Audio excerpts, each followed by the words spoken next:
How's everybody doing this morning? All right. Let me check out all things happening here.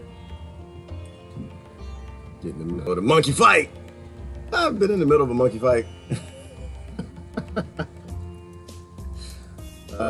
Today, I would love to talk about, if y'all don't mind, we can talk about anything you want to talk about. It's not about me. Trying to look around today and I see what's going about. I feel we need to talk about violence today. I kind of feel we're not evolving in this arena. We still have the aggression given to us by evolution. I think we evolved to be violent for some reasons. Good reasons, supposed to be violent. I think those times have passed. That's what I think. I think that we don't really think about violence for what it is, right? You know, violence is, we have a disagreement. And what do I do about that disagreement? If I continue to discuss it with you, do I look at your points and understand what you're saying? And this is just all violence. Like, I'm talking about everything. Everything from verbal violence, domestic violence, war violence, violence across the board. I think it's all the same thing. I think it's all the same thing. I think it's like, I'm gonna give you an example. Let me turn the music down. I like the music. I love the music. Royalty free, so I can use it. Do we still have to be violent? Because you and I disagree, should we not be friends? I don't like what you said, so I cuss you out. Cuss your mama out. Talk about how fat she is. Talk about how old she is. As a kid, that's what we used to do. That's why I kind of see the same thing. Get mad at your wife, call her a name. Get mad at your husband, talk about him. You know, I used to work in corporate America, and people, you know how sick it is to hear people run down their spouse in the office. It's insane. It's sick.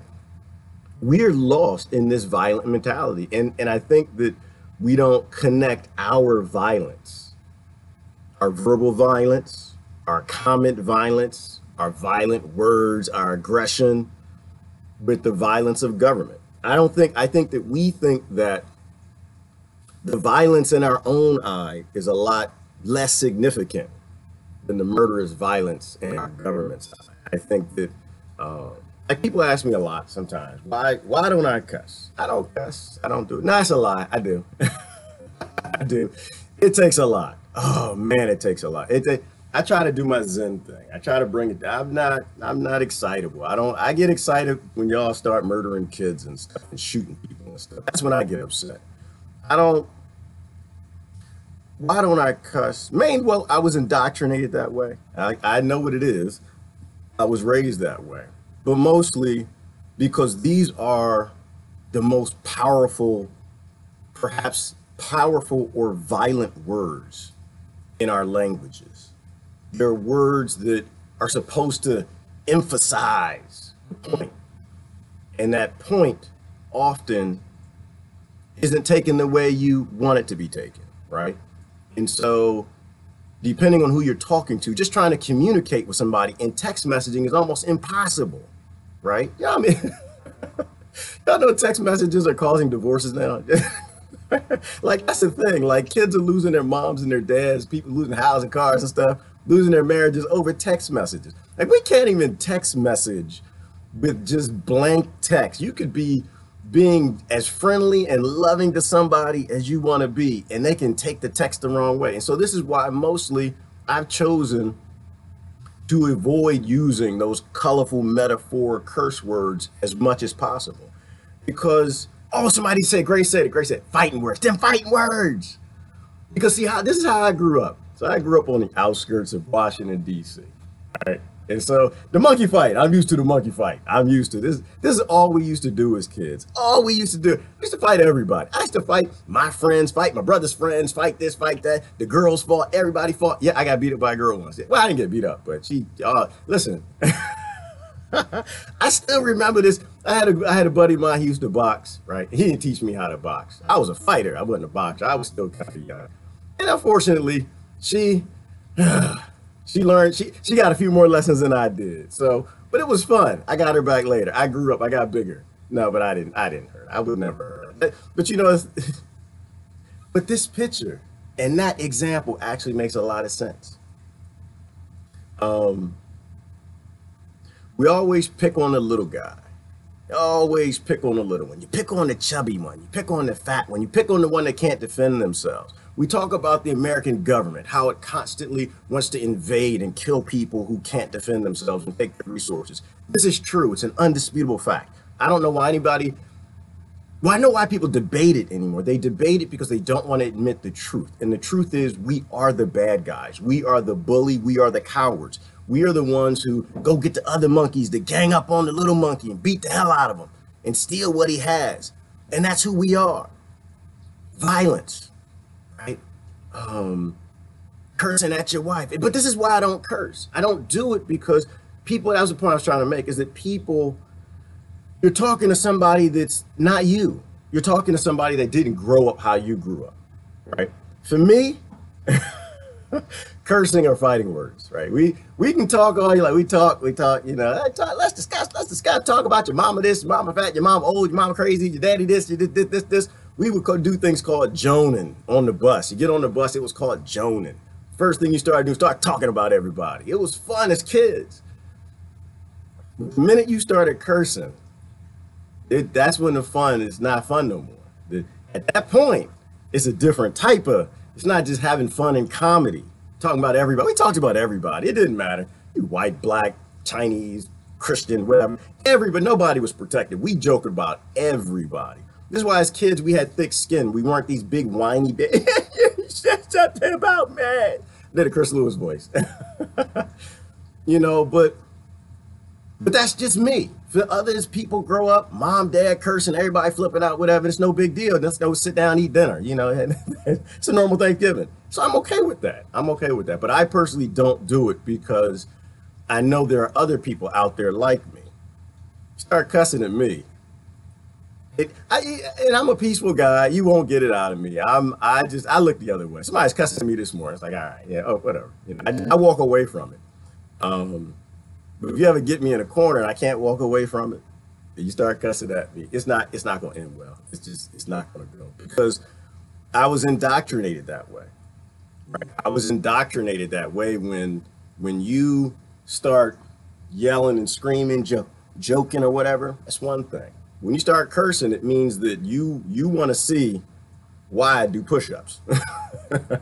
You want to see, you know, some of the things I did as a kid. You want to know the things like, I remember we used to fight all the time for everything.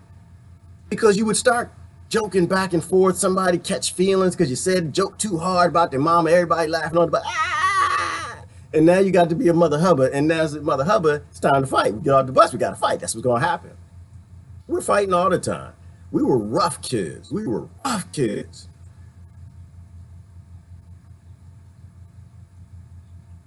But do we have to stay that way? Right? Do we have to offend people? If we know that people get offended and it becomes a physical thing for them, should we continue to do this? Like we know terrorism isn't terrorism, not how it's defined today. Terrorism is just force. It's just people fighting back because a bigger aggressor came in to do something foul to them. We know sanctions is cussing. Sanctions? You're trying to really piss people off and offend them and get them into a physical conflict, right? And so now when that person's upset and you've already, well, I say it the right way. No, that's not completely true because America, first of all, America's talking about their mama, Syria's mama, Iraq's mama, and Iraq would talk back, but then America didn't like what they said, and America would invade, kill a bunch of people. And then you create this terrorist thing, they respond back. And so that's just the aggression principle, right? When you start with violence, the other party has to reply back with force. And this is how they get us in these conflicts all over the world. Happens with your wife, happens with your husband. They come home, didn't finish the honey-do list, and instead of him just being lazy on the sofa, you got to insult him. You know, the guy's trying to play the game, you know.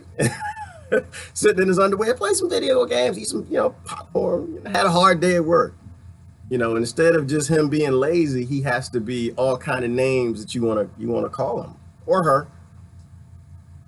If somebody says something in a comment on social media and you don't like it, so you want to start coming at them with some aggressive words, right? When people make things personal, usually because they lack the intellect, they lack the facts or the evidence to actually reply to what you're saying, which is why I don't respond to people. Like, I don't mind discussions at all, but I don't do escalation. I don't do escalation because I know where it ends up. Escalation always starts at, okay, somebody's taking something personal. They don't have a response. They don't want to look stupid. So instead of saying, oh man, that makes sense, you might be right, you turn to aggression. You turn to a personal attack. You turn to cussing somebody. And that's when, to me, the discussion ended, right? At that point, the discussion became something else, violence. And can we really judge a government for murdering people all over this world? And we have our own little murders in our own little houses, in our own comment sections, our own, there's either violence or there is no violence, right? There is no in the middle. The government's they're going to mimic you no matter whatever illnesses we have in our society, they're going to mimic. I think violence is an illness. I think it is. I think dialogue is everything. I think we can have a discussion and things don't have to escalate and become aggressive. The strongest aren't bullies. It's always the coward that's a bully. It's always the coward that results to a personal attack. It's always the coward that gets the drones and the tanks and the bombs and invades first. That's what I want to talk about today. I want to talk about violence. I could be totally off base. I could be totally wrong, completely wrong. But I think if we are little violent creatures in our society, having suburban warfare between neighbors, then I think our government will have murderous wars between aggressors and allies fighting terrorism. Is that Miko? We're talking about Roseanne. Roseanne is a bully. I saw that this morning. We can talk about the news. Y'all don't talk about the news. I saw a lot of the news. I was just like, oh my God, I don't want to talk about it. These people are silly.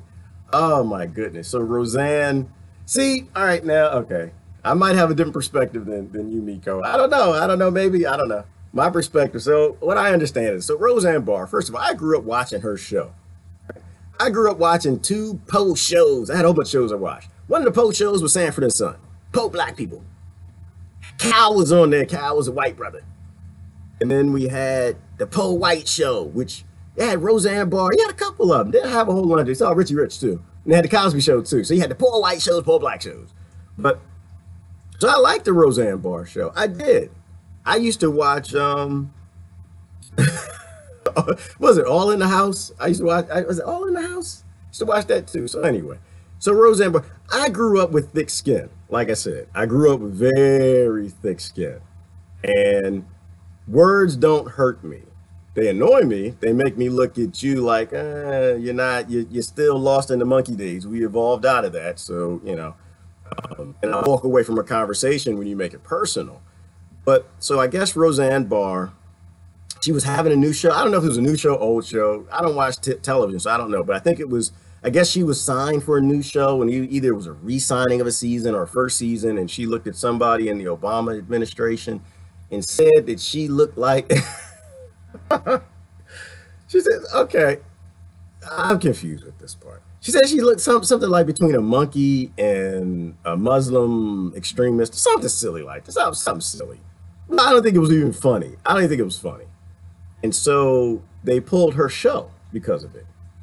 And escalation, on topic. So I don't even think what Roseanne said was funny,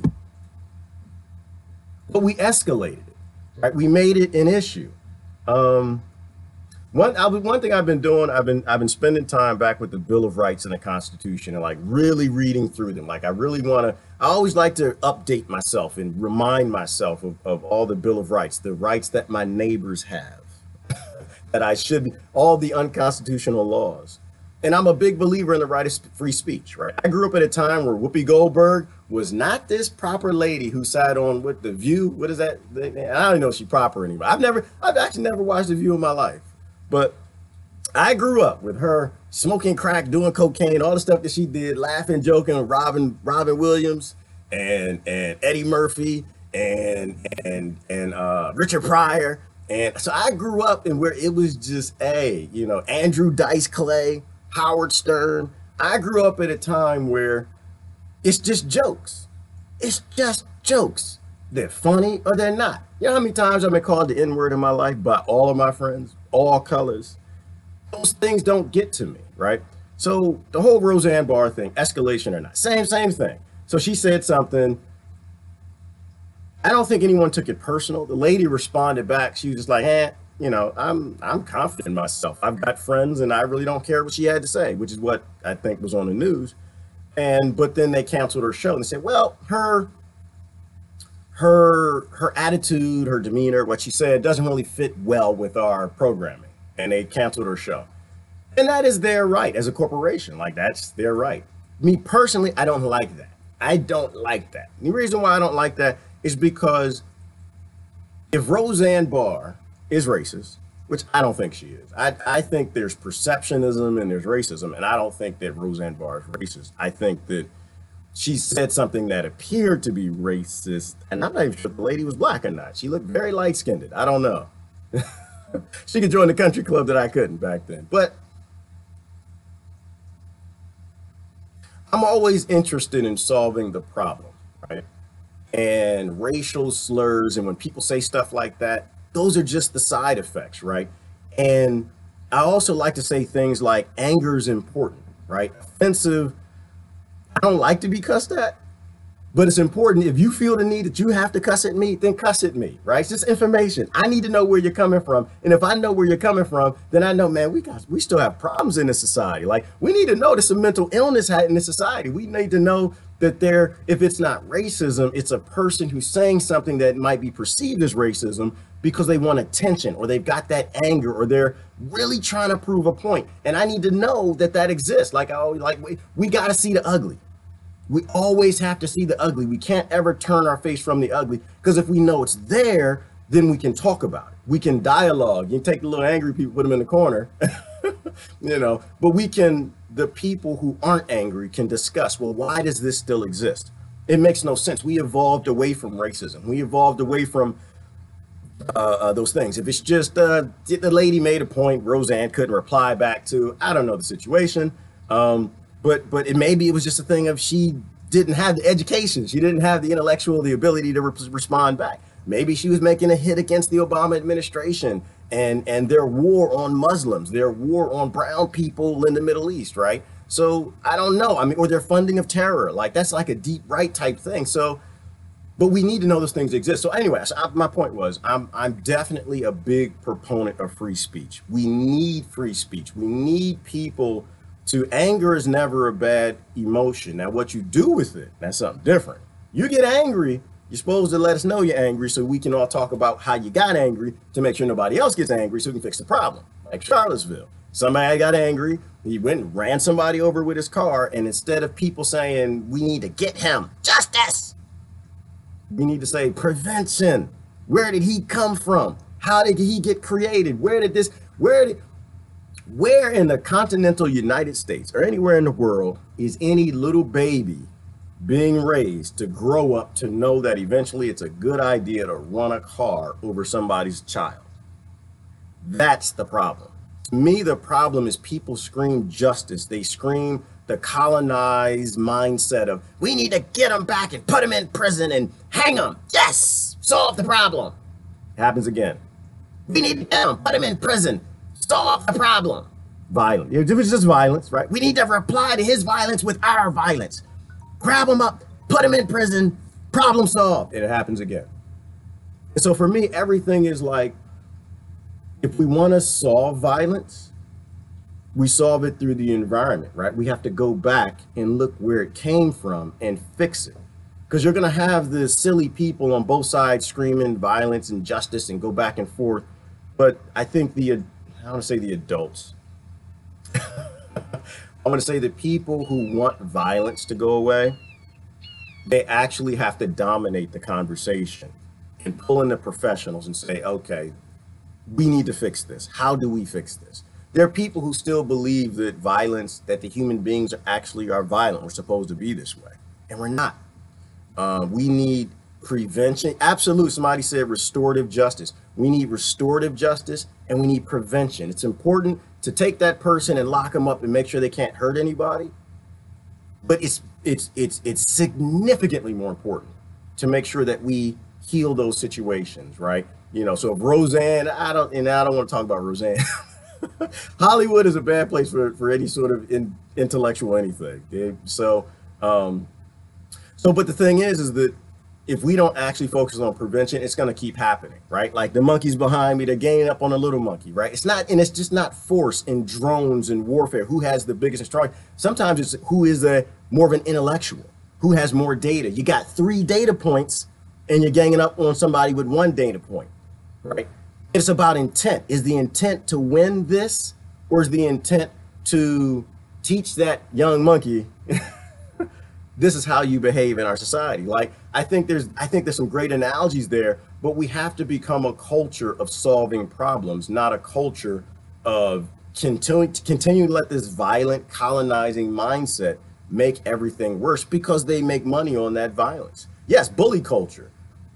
You know, bully culture is very low key because we're all little bullies in our own little ways. We bully people on social media. You bully your wife, you bully your husband. Now, he might be big and strong, you know, or he might be short and fat and drink a whole lot of beer, but you're more of an intellectual. You went to school, you got multiple degrees, you're a critical thinker, you didn't go to school, you utilize your brain, you know, but you bully him around. And that's violence too, right? You know, we're not spreading democracy, or maybe we are. I don't know. We're spreading crony democracy. There's a difference, I think. You know, we're spreading this very selective form of who gets to control things. Like what is it? Poland? Something dumb was in the news. Poland wants the American forces to protect it. It wants to bring American soldiers into its country and make sure it's safe. And they'll get it. They'll get it because they'll pay for it. And so we'll put some bases over there and some bombs and drones and stuff and make sure that they're safe. Meanwhile, we got American kids being raped in the streets. Meanwhile, we've got violence happening all over the country, all over the schools. We got big problems in our own country, can't solve our own violence. And yet dumb countries, yes, it's a Poland, dumb country, not the people, government, stupid. Before you bring America to your country for anything, you need to find out the question. You need to ask the question. Like, can I see your resume?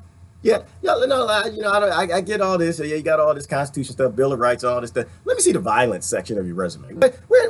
Oh, Lord.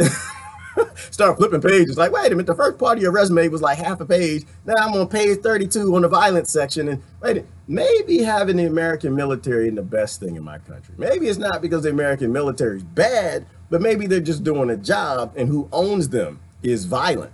You know, and so if we want to solve violence, you don't go to violent people. Same thing with the politicians. You have something bad happens in your world, in your country, like, oh my God, we need to go to the politicians to solve this.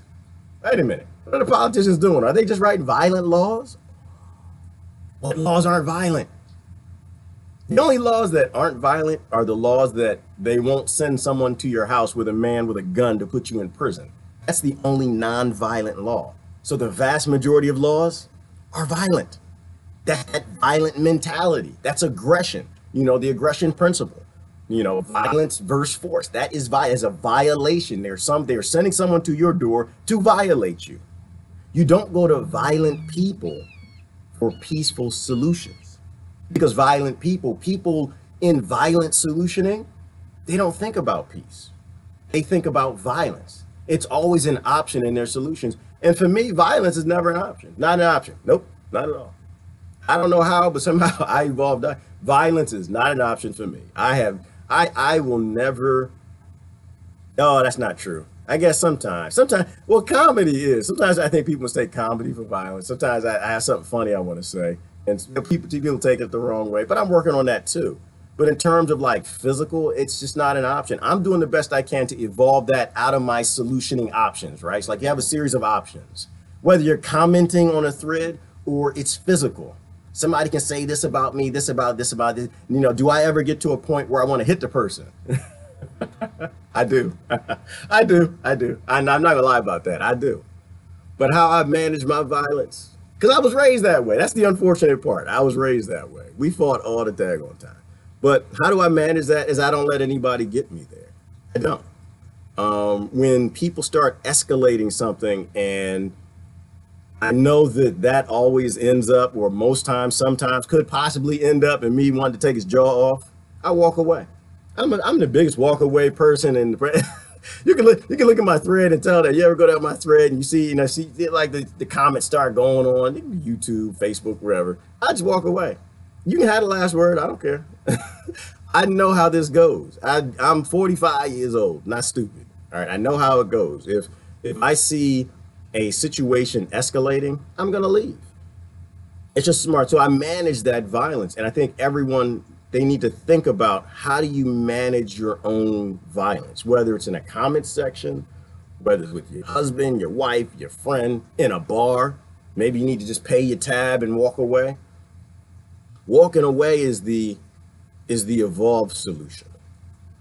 That's the solution of someone who wasn't raised in a violent environment, because people are supposed to, there are some people who are absolutely supposed to be violent, and we can't judge those people, right? It's the environments that make people violent. And that's, to me, is the high level discussion that intellectuals who weren't raised in a violent environment really need to think about. When someone wants to be violent with you, don't get down on the ground with them and go be violent. We need you. We need you. You had a good mother. You had a good father. You had a decent family culture. You have a religion that says you're not supposed to shoot children running at your border while you got settlements in their land across their border. We have, if you are one of those people, you need to tap into that, because it's our job to look out for the violent people. It's our job. It is our obligation in this collective to look out for them. And you don't look out for violent people by getting down on the ground and fighting with them.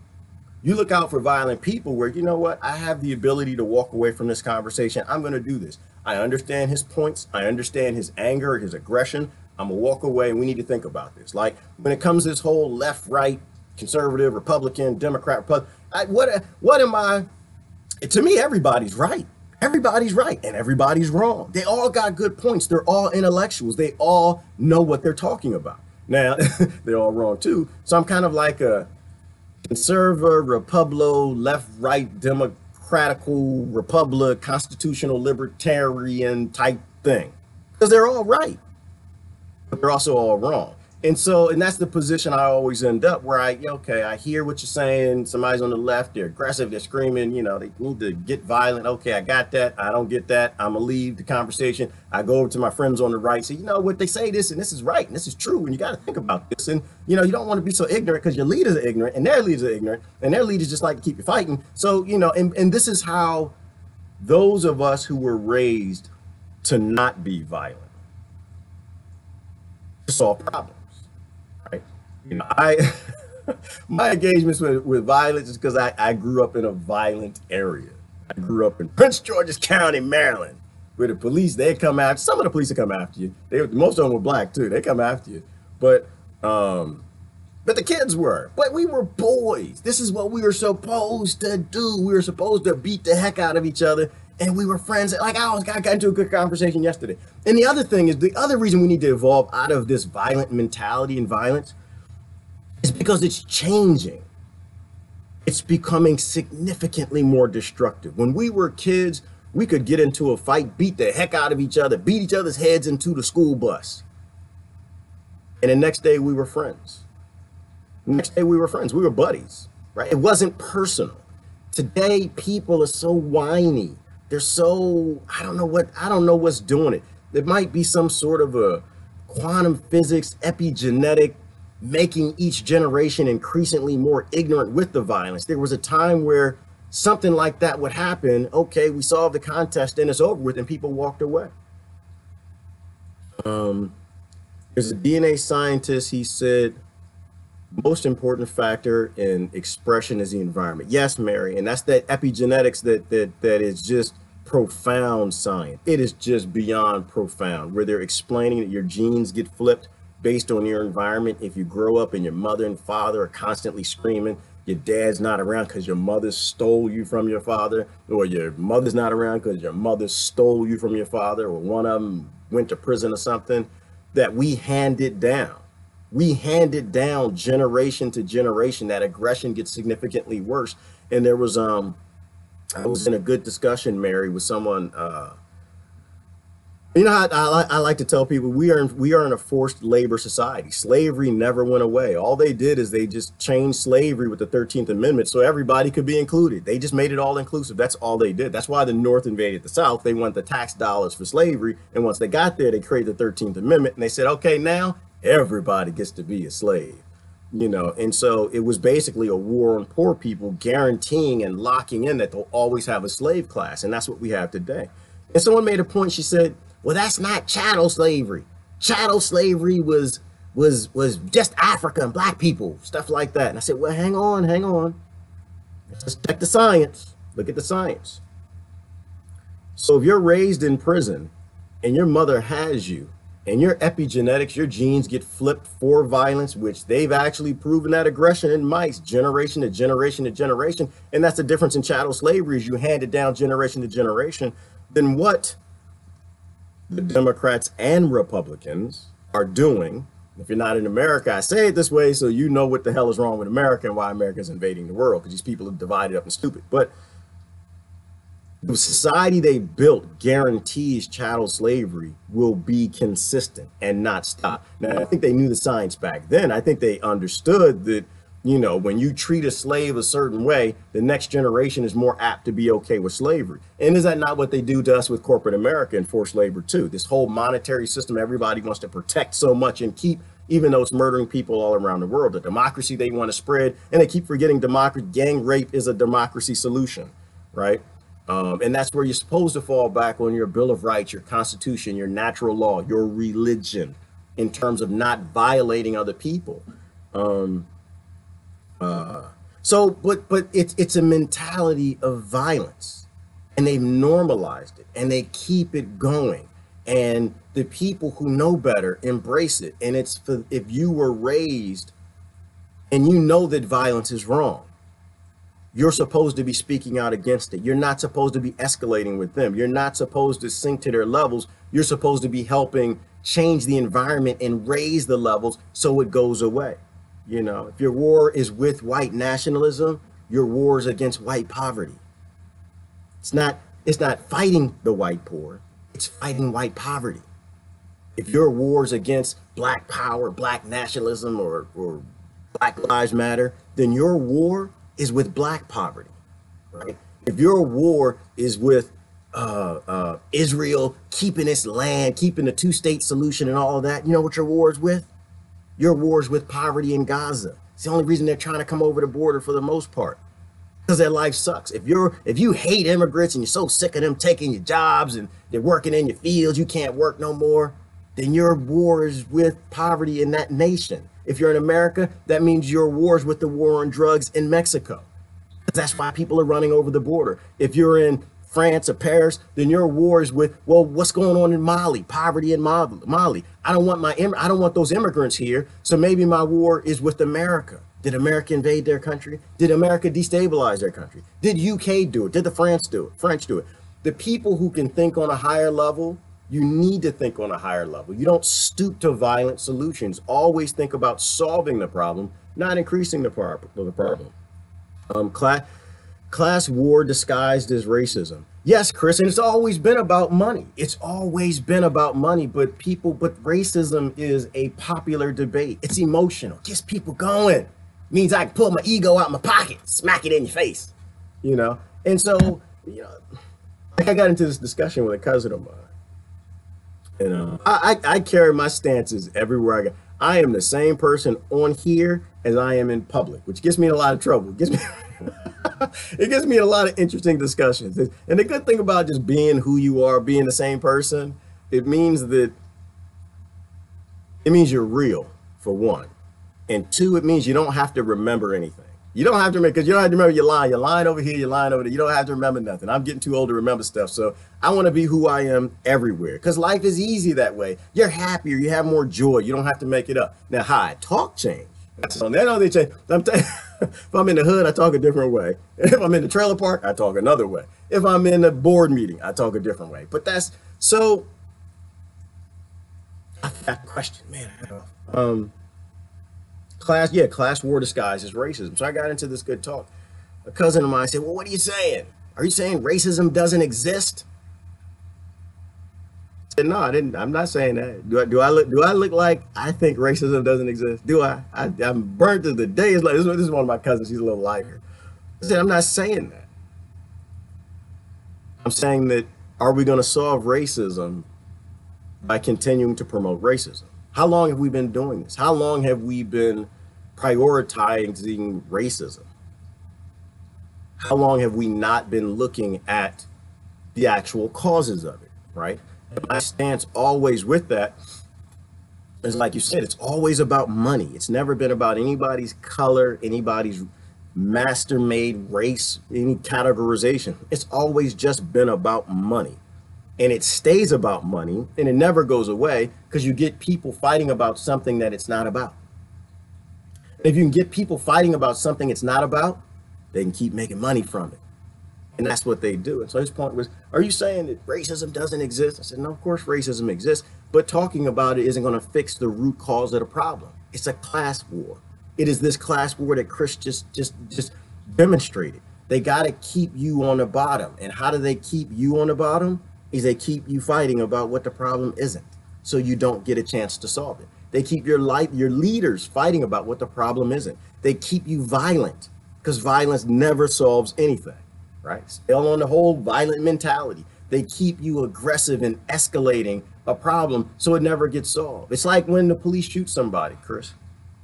The first thing that happens, if it's a white cop and a black kid, even sometimes it ain't, and sometimes it isn't. They look at the TV real quickly. Oh, it's racism. They jump and they run with it, and they don't understand that actually is why it's never stopping. It's because they take something, they make it an emotional debate, and a guy could be Hispanic, and the other guy his mother might be white, could be interracial and mixed. But before things get going, they push people, yes, Jeannie, into this blame game, which is an emotional thing. Because the minute you say racism, then on this side means, oh, we got to get together. We got to fight. Get the monkeys. See the monkeys behind me? Get the monkeys together. We got to go fight. And the other side, like, wait a minute, they're coming to fight. They got 3 of them? Oh, hell no. They're going to beat up Tyrone. We got to get our monkeys. Get the monkeys, boys. Let's get some. And everybody get the monkeys together, and it's a big emotional monkey fight. And nothing changes. And the legislators laugh. They laugh. It's funny to them. It's funny. It's hilarious. You know why? Because it means they can sell another book. They can go on TV. They can talk about racism or how it's not racism. You give them something to talk about. The media loves it. People are tuning in. They're talking racism. Ooh, mama, hey, mama, come in. We gotta watch TV. They talking racism. We gotta, and everybody tunes in. Sell a lot of papers. We got to buy the newspaper tomorrow because they're going to talk more about it. What are the pundits saying? What are the commenters? And we perpetuate it. And at the end of the day, nobody says, excuse me, hello. And at the end of the day, it's the neuroscientists and the behavioral scientists. Like, people, we can fix it. Hello, can we fix it? But it's too late. Everybody's yelling and screaming. It becomes an emotional, yes, Mark, drama thing. And now it's dramatic because it's an emotional thing. Slavery. And nothing gets fixed. Meanwhile, you don't know this because you don't talk to the people. The people on the other side aren't against you. They don't dislike you. They just want to be left alone. And the people on this side, they don't dislike you either. They also just want to be left alone. But they always win it because they make it this emotional, escalated, violent thing where nothing has to happen, because now it's a deadlock. Politicians don't have to change any laws. They don't have to end the war on drugs, which actually puts more white kids interfacing with police and ending up dead than minority kids. Not by percentage. I like to say, I have to say it. I have to say it that way, because we have to stay with the facts. If you stay with the facts, you understand things aren't the way they're perceived to be. They're perceived that way because they know it makes you emotional. You know, so it's bad on everybody. Shoot, Hispanics, they don't even put statistics on what they're doing to them, to what they did to them last administration and what they're doing this administration. So this administration is not significantly worse against them, but they make it, they give you that perception because it makes you emotional. When you, how do you erode the power of an intellectual? Is you make them emotional, because then you can make them foolish. And if you can make them foolish, it means as a politician, I can write a book, I can get on TV, I can stay in power. People will vote for me because now they got something emotional to argue about instead of asking the question, who wrote the laws?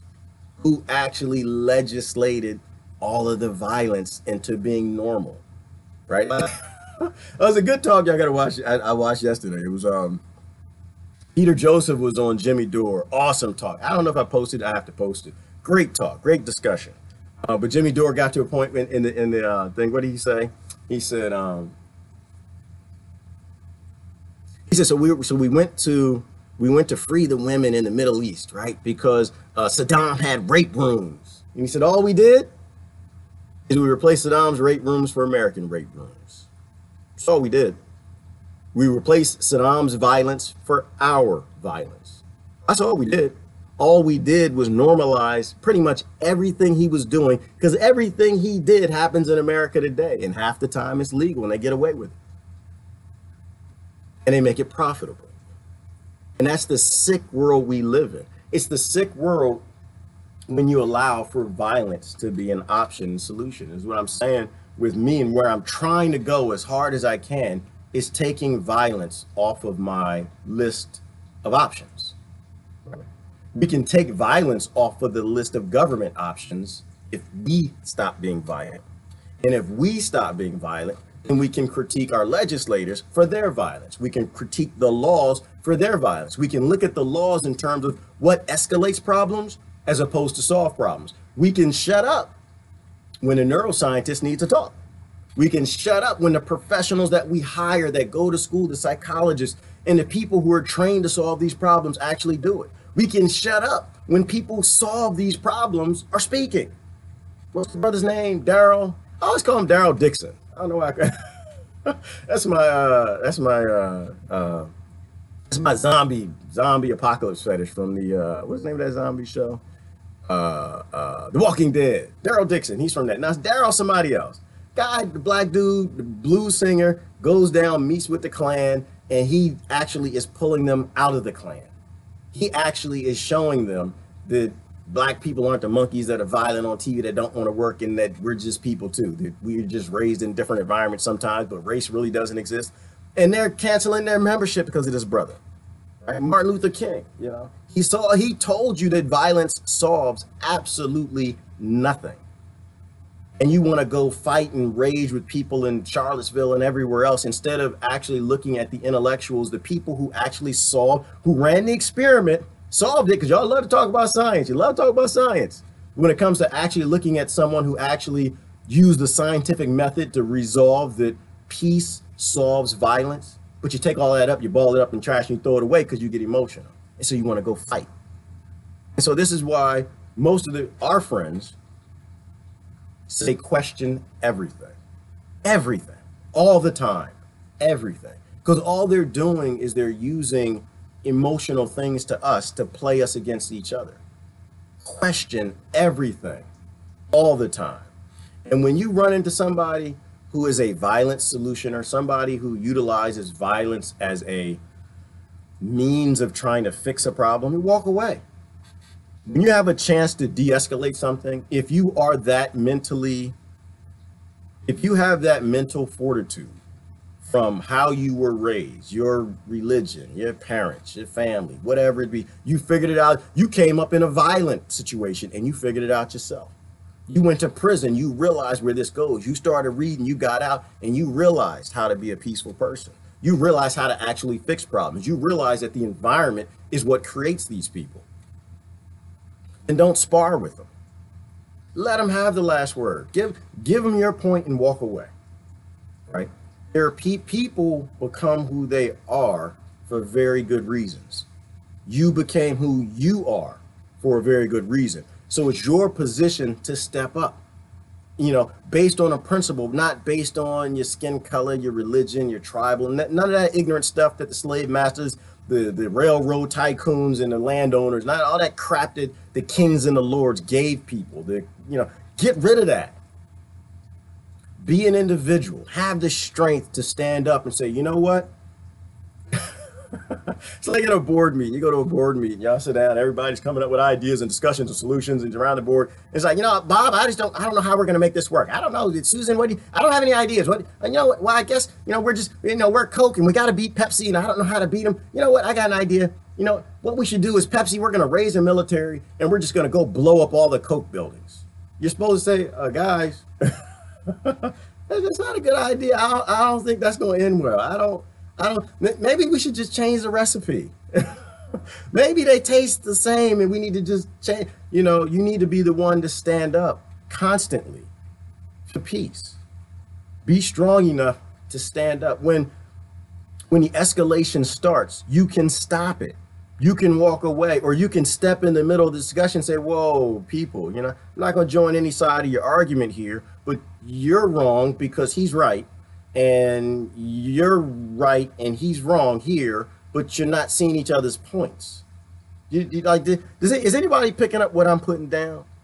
Is anybody because when violence is an option at our level, violence will always be an option at the government level. We always need to think about how we contribute to what they do. It's easy to be critical of the fact that we're giving $10 million a day to Israel and they're using that money to do destructive things around the world. It's easy to be critical of giving money to ISIS and getting them to go use human beings as targets, right? As human shields. And it's easy to do that. It's easy to be critical of those who are starting the wars at just a higher level, but it's a little easy. It's not easy to look in the mirror and ask yourself, do you actually have an option on your table to be violent also? Are you actually contributing to making the environment more violent? Are you contributing to making the environment more peaceful? Social media can do that. The comment section can do that. I do my best to make sure my page is a non-violent place of engagement. It's a place to engage intellectuals. When things start to escalate, I don't delete any comments for anybody who's making a point. I do delete comments when people start to escalate problems because we're responsible for our environments. You're responsible for your home as a wife, as a brother, a sister, a husband. You're responsible for the environment in your community. You're responsible for the environment in your nation and in your world. And right now, we have made an environment that is highly tuned for making psychopathic, violent decision-making people on a spectrum. Some are extremely violent, where they'll rip your head off on TV with a hacksaw. Others are mildly violent, where they'll cuss you out in a comment section. But it all contributes to the violence in the environment and who we create. Now, to you, it's no big deal to cuss that person out. To you, it's no big deal to be that aggressive with somebody. How's that going to affect somebody else? How do you know that that's not a police officer? How do you know that he's really flipping out because of what you said and how you treated him? And how do you know that's not going to end up in him being on the job that day needing to hurt somebody because of what you started, right? We're responsible for our environments. We have to grow up. You have to be who you are. You got to stop judging people and just have dialogue. Continue to have those conversations, then go get a beer. You don't have to keep escalating it. Even you completely disagree with Jimmy Bob. I disagree with you. I'm gonna let you have the last point. then I'm gonna go buy you a beer, man. Let's go laugh at something. That's why I like humor. I like humor because I think humor de-escalates things. We were talking about yesterday. I posted I don't know why these pictures are getting me in trouble. I posted a picture of what was yesterday? It was Trump and Al Sharpton. Oh well, is this escalating problem? Is this making it worse? And I said, to me, I don't think it is. My intent when I post those pictures, who is it? Oh, that was a hilarious thread. I was laughing. They started posting other pictures of Jesse Jackson and Trump and everybody else in Trump. And I started looking around like, oh my God, you know how many times they took pictures together? Oh, they did dozens of pictures. Al Sharpton, all the black leaders that y'all call them that hate Trump. Going back into the 70s and 80s, homie lover friends. Oh, they just got pictures together, holding each other and stuff. There might be some kissing. I was laughing. Go out on Google. Don't go to Google. Go to EcoAsia. Go to EcoAsia. They plant trees and just type in the people who you think are. I think it's good to see these things because it's funny. It's funny when you actually see that these people. It really seems like it's a stage play. It really seems like they're just triggering our emotions on what makes them money today, but they've always been buddies. They've always been friends because they always seem to have this one point in common. They're not you. They're not you. You're not in their class. You're not in their class. They play golf. And if someone posted a picture of Trump, Obama, Putin, young King Dumb Some Ill, and Merkel, and Clinton, and they were all sitting around a table at the country club enjoying some new resort that just got created, laughing and giggling, some people would be surprised. I think the majority of people would be discombobulated. Why is my hero with the enemies? You don't realize that there's evidence all over the internet. These people aren't enemies. The philosophical stances aren't their philosophical stances. They take those stances because they make you emotional, and they take your intellectual ability and they shove it in a can. And they take a position because at that time, it's what's profitable to their career, to them selling books. And so I like that picture. It's a great picture. It's Trump. Do they have their arms around each other? I don't know. I lied. It is kissing and stuff. But these people are all in a class, like Chris was saying a little while up. They're all in a class and they're all together. As evil as we think, oh, yes, Robert, yes, Hillary Clinton is evil. You don't murder people and be a nice person. If you have violent solutions, you are a violent person. You don't take a person who has violent solutions and make them the president. That's a bad idea. It's a bad idea. If you got two people who have violent decision-making abilities, you'll never get me voting for either. It doesn't matter to me who wins. That's exactly what I did this election. It's probably what I'm gonna do next election. I don't think that violent solutioning people are people who should be in power if we want to go in a peaceful direction with this world. We have to elect, assuming voting works, people who don't have violence as an option. Leaders who say, well, you know what, if North Korea just doesn't agree, we're gonna have to, damn it, talk again. We're gonna have another dialogue. We're gonna have to figure something out. We're gonna have to bribe them. We're gonna have to send them some food or some solar panels. We gotta figure this out. But war is not an option. Murdering their people who did nothing to us is never an option. We need to take the people who are raised in violent environments because they were raised by a millionaire, billionaire father who was a misogynist and a pig, and realize that he became who he's supposed to be, but he's not supposed to be the leader. Look at somebody who put more black people in prison than anybody on the planet. Hillary Clinton murdered more in Africa than anybody. She has violence as a solution. She wants to invade Iran. Like, this is not a person to drive our kids into a future we want them to be in. But we got to address the violence in our mirror first. We have to take violence as an option off the table. And it's hard to look at the leaders who agree with the violence, I think, in the right light if we're still violent. If we're still embracing the things that we critique in them, then, you know, who are we to judge them? Sure, it's like say Trump is the best president for America right now. Not the best, but he mimics Americans the most. He mimics their greed. He just has higher greed at the billionaire level than they have at the thousandaire, millionaire level. He is a good president from a violence perspective. Look at his tweets and how violent intellectual Americans actually are. People in the West in these comment sections.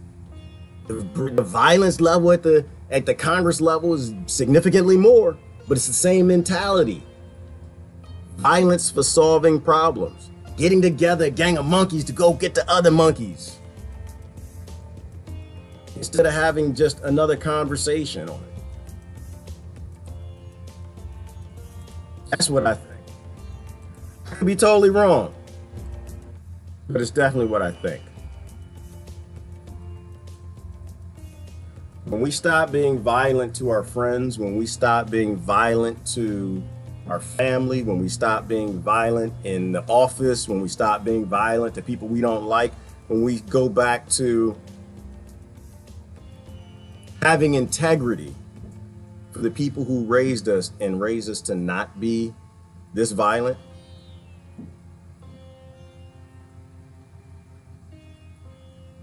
then I think we'll understand how that option in our decision making and our dialogue will always end bad. It will always escalate. Walk away. Learn how to walk away. Look up the aggression principle. Completely agree with it. The rule of force is always authorized when invaded. The rule of defending yourself is always authorized. But the first violation never is. The first person to call you all type of names outside your name, that's never authorized. Defending yourself always is. It's not terrorism, it's defending yourself. But if you have the ability to walk away, just walk away. Just walk away. Because they're going to go get some more monkeys to come for you. And then you go get some more monkeys, they get more monkeys. And when the most violent people end up solving the disagreement, we get the world we have today. And they write the history the way they want, because now we continue to allow our evolved ability to survive using violence design our world. Our world isn't broken. Our world is designed exactly the way it's supposed to be when we are all violent. A majority of us are violent. We can turn it off any day we want. We can change it any day we want. As long as we have violence, we're going to embrace money. As long as we embrace money, we'll have slavery, we'll have war, we'll have destruction, and we won't look out for our neighbors. So, anyway, I got to get going. Good conversation today. Y'all have a great day. Let's, we can fix the world. Starts with the mirror. Love y'all. Y'all have a great day now.